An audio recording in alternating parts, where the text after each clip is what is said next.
हिकु मोहम्मद आहे सभनी अदा हुस्न वारन में हसीन वमा अरसलनाक इल्ला रहमतल लिल आलमीन वमा अरसलनाक इल्ला रहमतल लिल आलमीन।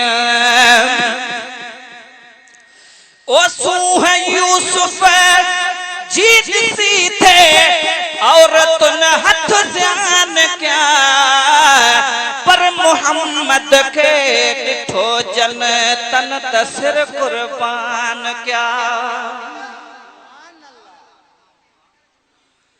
पर मोयो मखलूकात के सुना तुझे लबन जी लालान कादे चंद्र कादे सजन तुझे चेहरे जी चांद्रान। थोरो आवाज कयो अदा मोयो मखलूकात के सुना तुझे लबन जी लालान कादे चंद्र कादे सजन तुझे चेहरे जी चांद्रान। गुलाम नबी हर वस्फ जी में ही लिखे छावा खान से छिनदा छाजे कान जन दिसण सा दिल दई छली।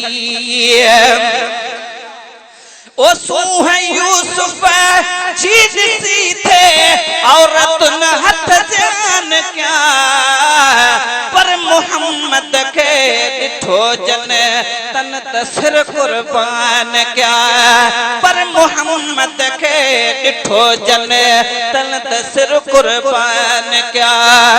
अदा ही जुलेखा जो पिरी पर हु जुलेखा जो पिरी पर हे सजन हर दिल नशीन वमा अरसलनाक इल्ला रहमतल लिल आलमीन।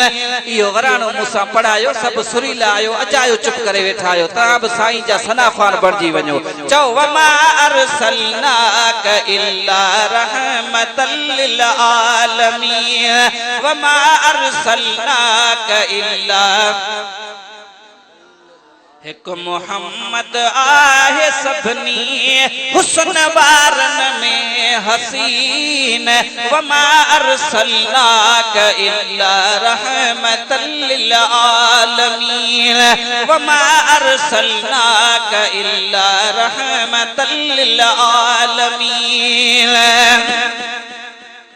ओ रात जो मुर्गे तगुम थले सुई भी जाहिर थी पवे चांद्रो की में जे अचे चंद्र भी शर्मिंदो थी पवे।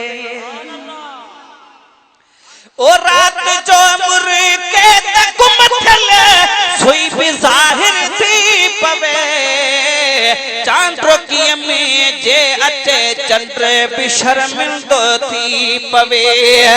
अहिड़े चेहरे पाक वारो आम जो अरबी अमीन चौ वमा अरसलनाक इल्ला रहमतल लिल आलमीन। हिकु मोहम्मद आहे सभनी अदा हुस्न वारन में हसीन वमा अरसलनाक इल्ला रहमतल लिल आलमीन।